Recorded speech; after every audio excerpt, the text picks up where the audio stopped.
I'm a 27-year-old woman, and this story is about how my relationship with my dad fell apart over the years, starting from when I was a kid. Growing up, I was really close to my dad. My parents divorced when I was 8, and I lived primarily with my mom. But weekends with my dad were the highlight of my week. We'd go hiking, work on little projects around his house, and he'd always remind me how proud he was of me. That's why what happened later hurt so much. Things started to change when I was 13. My dad started dating Julia, who had 2 kids from her previous marriage, Lucas and Lily. Lucas was 12, and Lily was 10 at the time. At first, I was excited because I thought I'd have more people to hang out with. But when they moved in, everything shifted. Julia decided to quit her job to focus on Lucas and Lily. My dad, who already worked long hours, had to take on even more overtime to make up for the loss of income. This meant he was around less, and when he was home, most of his attention was on making Julia and her kids feel comfortable. I tried to adjust, but it became obvious pretty quickly that I wasn't part of their little unit. Family dinners were always about what Lucas and Lily had going on. Lucas played soccer, and Lily was into cheerleading. My own accomplishments, like making the honor roll or winning a writing contest, barely got a nod.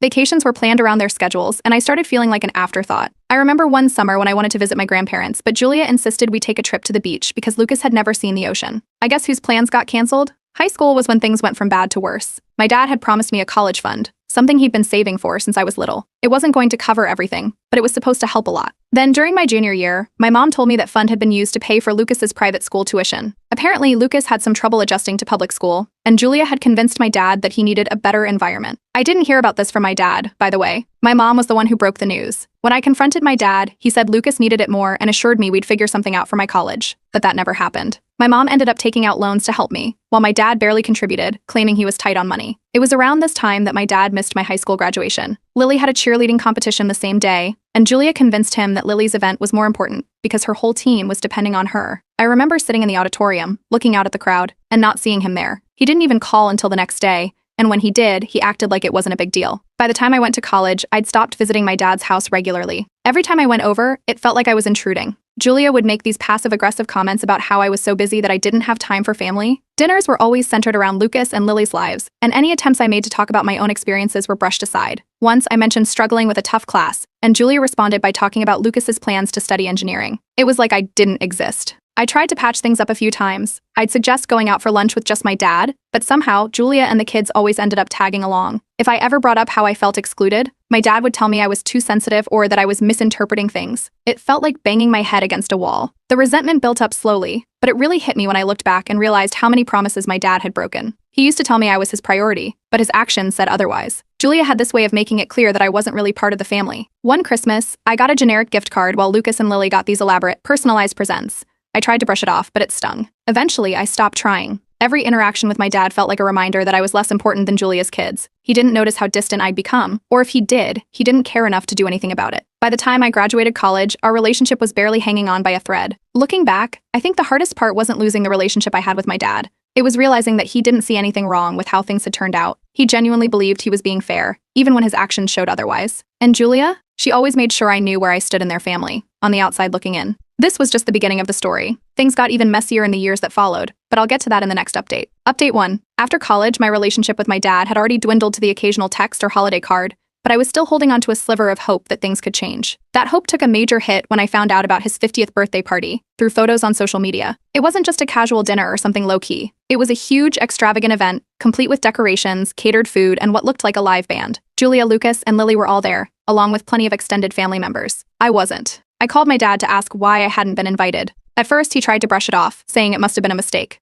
Then he shifted the blame to Julia, claiming she had handled the guest list and must have forgotten to include me. Forgotten? The pictures told a different story. Every detail of the party screamed carefully planned, and yet somehow his own daughter hadn't made the cut. He promised to make it up to me, but I didn't hear from him after that. Not long after, Lily got engaged. Again, I found out about her engagement party through social media. This time, I didn't even bother calling my dad. I knew the drill. He would claim it was a small gathering or say Julia had organized it and forgotten me again. At this point, it felt deliberate, but I didn't have the energy to confront him. The final blow came when I realized I had been removed from the family group chat. I only noticed because a cousin mentioned something about a family barbecue I knew nothing about. When I checked, the chat was gone from my phone. I asked my cousin about it, and they seemed uncomfortable, mumbling something about how Julia had probably cleaned up the chat to make it more manageable. From then on, I found out about family events secondhand or through social media posts. My mom noticed how upset I was and encouraged me to address it directly instead of letting the resentment build. I wasn't sure it would help, but I decided to try one more time. One Saturday, I drove to my dad's house unannounced. Julia answered the door. She looked surprised and said it wasn't a good time because they were in the middle of something. I could hear laughter and voices coming from the backyard, another gathering I hadn't been invited to. She didn't even invite me in. A few days later, I found out through my cousin that my dad had bought Lucas a brand new car for his birthday. This was the same man who had claimed financial struggles when I was in college and could barely contribute to my tuition. The car was a shiny new SUV,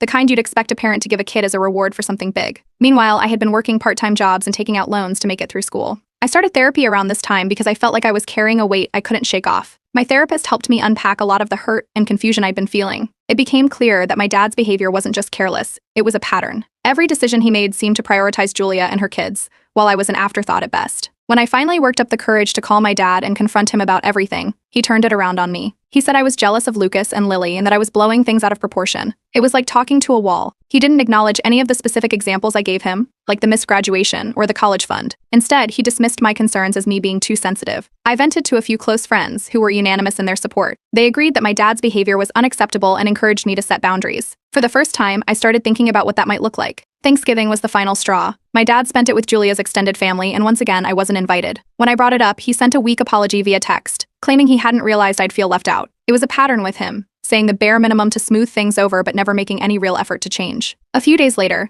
Julia called me. She accused me of causing stress for their family and said I was being unfair to my dad. The audacity of that call was almost laughable. It was clear she wasn't interested in fixing anything, she just wanted me to stop rocking the boat. That's when it hit me. Every effort I'd made to repair the relationship had been one-sided. My dad wasn't interested in rebuilding what we'd lost. He was comfortable with the dynamic as it was, and I was the only one fighting to change it. It was draining, and I couldn't do it anymore. I decided to step back completely. I told myself I wouldn't reach out again unless he showed he was willing to meet me halfway. For the first time, I started focusing on my own mental health instead of trying to hold on to a relationship that clearly didn't matter to him. Update 2. After deciding to step back from my dad, I made it clear to him that I wouldn't engage unless he put in a genuine effort to include me as part of his family. I wasn't asking for much, just the same basic respect and acknowledgement that Lucas and Lily got without question. I sent him a message explaining this and didn't hear back. Days turned into weeks and then months. He completely stopped reaching out. At first, it felt like a relief. No more half-hearted apologies or dismissive excuses. But as time went on, the silence was deafening. My mom was my rock during this time. She encouraged me to focus on the parts of my life I could control, my career, my friendships, and hobbies. With her support, I started putting all my energy into my work. It paid off. A few months later, I got a promotion that came with a pay bump and more responsibility. For the first time in a while, I felt like I was on solid ground, building a life that didn't revolve around seeking my dad's approval. Just when I thought things had quieted down, I started hearing whispers from extended family. Julia had been spreading rumors about me, calling me selfish and ungrateful. According to her, I was the one tearing the family apart. She'd conveniently left out any mention of the years of exclusion and broken promises. One of my cousins pulled me aside at a family event and confirmed what I'd suspected for a while. Julia had been steering my dad's decisions since the beginning. She had allegedly encouraged him to focus on Lucas and Lily because they needed stability after their parents' divorce. I guess stability didn't extend to me. My therapist suggested writing a letter to my dad. The idea was to articulate everything I'd been feeling without the pressure of an immediate response. It wasn't about getting him to change. It was about getting closure for myself. I poured my heart into that letter, detailing every instance where I felt overlooked and replaced. When I finished, I didn't send it right away. I wasn't sure if I ever would. A few weeks later, a wedding invitation showed up in my mailbox. It was from Lily. The envelope didn't even have a personal note, just the standard card with the date, time, and venue. It felt like an afterthought, like someone had realized they should invite me at the last minute to avoid looking bad. I decided not to go. I knew it would just be another event where I'd feel like an outsider. Declining the invite sparked another round of drama. My dad called me, accusing me of being petty and selfish. He insisted that I attend the wedding to keep the peace and said it wasn't fair to Lily to drag our issues into her special day. It was the same script he'd used for years. Everything was about keeping Julia and her kids happy, no matter how much it cost me. I told him I wasn't going to the wedding, not out of spite, but because I didn't feel welcome. He didn't take it well. Things escalated when Julia took to social media. She posted a long, passive-aggressive rant about ungrateful family members who can't put aside their egos for one day. She didn't name me directly, but it was obvious who she was talking about. Some extended family chimed in to agree with her, but a few messaged me privately to offer their support. One aunt told me she admired how I was standing up for myself and not letting Julia's antics control me. I leaned heavily on my friends and therapists during this time. They reminded me that I wasn't wrong to set boundaries, even if it upset people. Their support helped me stay firm in my decision, despite the guilt tripping from my dad and the online drama. Then came the moment of clarity. I realized I was done tolerating the disrespect and emotional manipulation. I wasn't going to keep bending over backward for people who clearly didn't value me. If my dad and Julia wanted to paint me as the villain, so be it. I wasn't going to waste any more energy trying to prove my worth to them. I started preparing for a final confrontation, not out of anger, but because I needed to say my piece once and for all. This time, it wasn't about salvaging the relationship. It was about getting closure and finally putting this chapter behind me. Update 3.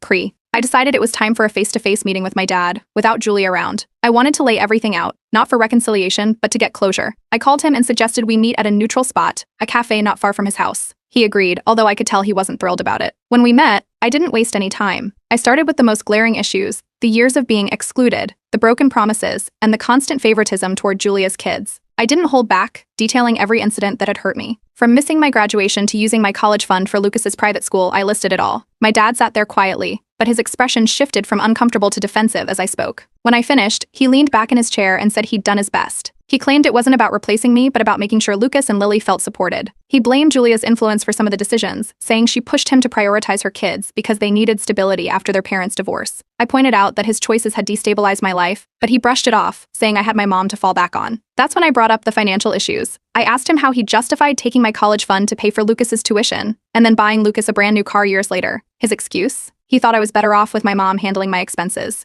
He said he assumed I wouldn't miss the money because I was smart and hardworking and would figure things out. I couldn't believe how easily he dismissed it, as if it was no big deal. Before I could say anything else, Julia showed up. She must have known about the meeting, because she walked straight to our table and sat down. Without missing a beat, she started accusing me of being ungrateful and selfish. She claimed I was attacking my dad and trying to guilt-trip him. It was the same routine I'd seen for years, her swooping in to control the narrative and make herself the victim. At that point, I'd had enough. I stood up, grabbed my bag, and told them both I was done. I wasn't going to sit there and let Julia twist the conversation into another pity party for her and her kids. My dad called after me, but I kept walking. I wasn't going to give them any more of my time or energy. A few days later, I started getting messages from extended family members. Some of them had heard about the meeting and reached out to offer their support. A few even apologized for not stepping in sooner, admitting they'd noticed how I was treated but didn't want to get involved. It was bittersweet. While it felt good to have some validation, it also highlighted how long I'd been dealing with this alone. Then, my dad sent me an ultimatum via text. He told me I needed to accept the family as it is, or risk being cut off completely. It wasn't surprising, but it still stung. I didn't respond. Instead, I made the decision to go no contact with him entirely. I blocked his number and Julia's, as well as Lucas and Lily's. I didn't want any more drama or back and forth. Of course, Julia couldn't leave it alone. She ramped up her social media posts, making vague comments about entitled family members who don't know how to let go of the past. Some extended family joined in, liking and commenting in agreement, but others messaged me privately to say they were on my side. I ignored it all. Engaging would only give her more fuel. Meanwhile, my friends and therapists became my lifeline. They reminded me that cutting ties was a form of self-preservation, not selfishness. I started focusing on my career again and picked up a new hobby, photography. It became a way to channel my energy into something creative and fulfilling. In one of my therapy sessions, my therapist pointed out how much progress I'd made. She said setting boundaries, even when it's hard, is a sign of growth. For the first time in years, I felt like I was taking control of my own story instead of letting my dad and Julia dictate it. A few weeks later, I finally decided to send the letter I'd written to my dad. It wasn't about reconciliation. I knew that ship had sailed. The letter was my way of closing the chapter, of saying everything I needed to without expecting a response. I mailed it and didn't look back. That letter marked the end of my emotional investment in the relationship. I wasn't waiting for an apology or hoping for change anymore. I was ready to move forward, with or without my dad. Update 4. After I sent the letter to my dad, I didn't expect a heartfelt reply or any grand gestures, but part of me thought I might at least get a text or an acknowledgement. Nothing came. Days turned into weeks, and the silence only confirmed what I already knew. He wasn't going to change. The lack of response solidified my decision to move on. I started by cutting ties completely. I unfriended and blocked Julia, Lucas, and Lily on all social media platforms. I didn't want to see their posts or have them snooping on mine. It wasn't long before I heard about Julia's reaction. Extended family members started reaching out to let me know she was furious. She called me immature and accused me of trying to erase the family. The irony wasn't lost on me. This was the same woman who had excluded me for years. Not long after, my dad tried to mediate. He sent me a message not to reconcile, but to criticize me for creating unnecessary drama by blocking his wife and stepchildren. He claimed it was disrespectful and accused me of making things harder for everyone. I responded with a short, firm reply, reiterating that I wasn't interested in maintaining relationships with people who didn't treat me as family. His only response was a vague comment about how I'd regret cutting ties someday. I left it at that. Surprisingly, a few aunts and uncles reached out privately to express their support. They told me they understood why I had distanced myself and even shared their own frustrations with Julia's behavior over the years. One aunt admitted she'd always felt Julia had an agenda to push me out, but she hadn't wanted to get involved. Their messages were a small comfort, a reminder that not everyone in the family saw me as the villain Julia was painting me to be. Meanwhile, I threw myself into my work. The promotion I'd received earlier in the year had come with more responsibilities, but I found that immersing myself in my job was a great distraction. My efforts didn't go unnoticed. I started getting recognition from my boss, and a few months later, I was given the lead on a major project. It felt good to have something in my life that was entirely mine, untouched by the drama with my dad's family. Around this time, I reconnected with a few cousins I hadn't spoken to in years. It turned out I wasn't the only one who'd had issues with Julia. One cousin told me about a time when Julia had spread rumors about her after a minor disagreement, and another mentioned feeling sidelined during family events. Bonding over our shared frustrations brought us closer, and it felt like I was regaining a piece of the family I thought I'd lost. Of course, Julia didn't let up. Through mutual acquaintances, I found out she was spreading rumors about me, calling me a bad daughter and claiming I was only cutting ties because I was jealous of her kids. I chose not to engage. Responding would only give her more fuel, and I was determined not to stoop to her level. In therapy, I talked about everything that had happened and how I was handling it. My therapist pointed out how much progress I'd made in setting boundaries and prioritizing my well-being. Hearing that helped me see how far I'd come since I first started therapy. I wasn't the same person who had spent years trying to win my dad's approval. I was finally putting myself first. My mom was a constant source of encouragement throughout all of this. One evening, she told me how proud she was of my growth and resilience. It was a simple moment, but it meant the world to me. If nothing else, I had her unwavering support, and that was enough. An unexpected encounter brought some closure I didn't realize I needed. I ran into Lucas at a coffee shop near my office. He saw me, froze, and then quickly turned away, as if he hadn't noticed me. It was awkward, but it made one thing clear: our relationship was irreparable, and I was okay with that. As I reflected on everything that had happened, I couldn't help but think about my childhood. I'd been through so much, but I'd also grown stronger because of it. I recognized my own resilience and felt a sense of pride in how I'd navigated such a difficult situation. The opportunity for a fresh start came unexpectedly. My company offered me a chance to transfer to a new branch in a different city. It was a big move, but it felt like the perfect way to close this chapter of my life. I accepted the offer and began preparing for the next phase of my journey. This wasn't the ending I'd imagined when I was younger, but it was the one I needed. For the first time in years, I felt free. Update 5. Moving to a new city was exactly the reset I needed. My first few weeks were filled with unpacking, exploring the neighborhood, and settling into my new routine. It was refreshing to be in a place where no one knew my story, where I could just be myself without the weight of my family's drama hanging over me. I started attending networking events through work, and even joined a rock climbing group on a whim. I wasn't great at it, but learning something new gave me a sense of accomplishment. The group was welcoming, and before long, I was making friends who shared my love for adventure and personal growth. Each climb felt symbolic, like I was leaving my past behind one foothold at a time. A few months in, my dad broke the silence. He sent me a long email that caught me off guard. The tone was apologetic, but as I read through it, I noticed how much of it was focused on justifying his actions. He wrote about how hard it was to balance two families, how he thought I'd understand, and how he'd always tried his best. He acknowledged a few mistakes but framed them as necessary sacrifices for the greater good of his new family. It didn't sit right with me. The email felt less like an apology and more like an attempt to ease his own guilt. There was no real accountability, no acknowledgement of the damage his choices had caused. After reading it twice, I decided not to reply. Engaging would only reopen wounds I was working hard to heal. I left the email unanswered and moved on. Not long after, Lily called me out of the blue. Her wedding was approaching, and she wanted me to attend. She framed it as an opportunity to repair the family. The conversation was awkward, especially since we hadn't spoken in years. It felt less like a genuine olive branch and more like an obligation she was trying to fulfill. I politely declined, knowing my presence would only make things uncomfortable for everyone involved. Word of my refusal spread quickly. Julia, predictably, didn't take it well. I heard from a cousin that she was calling me selfish again and blaming me for creating division in the family. It was almost funny at this point. No matter what I did, I was always the villain in her narrative. Instead of letting it get to me, I took it as further confirmation that keeping my distance was the right choice. Meanwhile, things at work were going better than ever. I was put in charge of a major project that ended up being a huge success. At the company's quarterly meeting, I was recognized with an award for my contributions. It was a proud moment, and it reinforced that I was building something meaningful for myself, completely separate from my family drama. My mom flew out to visit me not long after. She'd been my biggest cheerleader throughout this entire ordeal, and having her there to celebrate my successes felt like the ultimate validation. We spent the weekend exploring the city, trying new restaurants, and reminiscing about how far I'd come. She reminded me that I wasn't just surviving, I was thriving. During one of my therapy sessions, my therapist suggested that I might not need regular appointments anymore. She pointed out how much progress I'd made in managing my emotions and setting healthy boundaries. It felt like a milestone moment, a sign that I was truly moving forward. I decided to take a break from therapy, knowing I could always return if I needed to. As part of my journey toward closure, I donated an old keepsake from my dad to a local charity. It was a small, sentimental item I'd held onto for years, but letting it go felt symbolic, like I was releasing the last bit of emotional baggage tied to our relationship. It was freeing in a way I hadn't expected. An unexpected message came from one of Julia's extended family members. They apologized for not supporting me sooner and shared that many people in the family had seen through Julia's manipulation for years. They admitted they hadn't spoken up because they didn't want to create conflict, but they wanted me to know I wasn't alone. It was a small gesture, but it meant a lot to hear someone else validate my experience. Around this time, I started dating someone new. It was early days, but the relationship felt different, healthier. I realized how much more confident I was in setting boundaries and communicating my needs, something I'd struggled with in the past. For the first time, I felt like I was building something that wasn't overshadowed by the weight of my family's history. As I looked back on everything that had happened, I couldn't help but feel grateful for the strength I'd gained. Cutting ties with my dad's family hadn't been easy, but it had been necessary. I was happier, healthier, and more focused than I'd ever been. While I couldn't change the past, I was proud of how I'd taken control of my future. This was my story, not defined by the pain I'd endured, but by the growth and resilience that had come from it.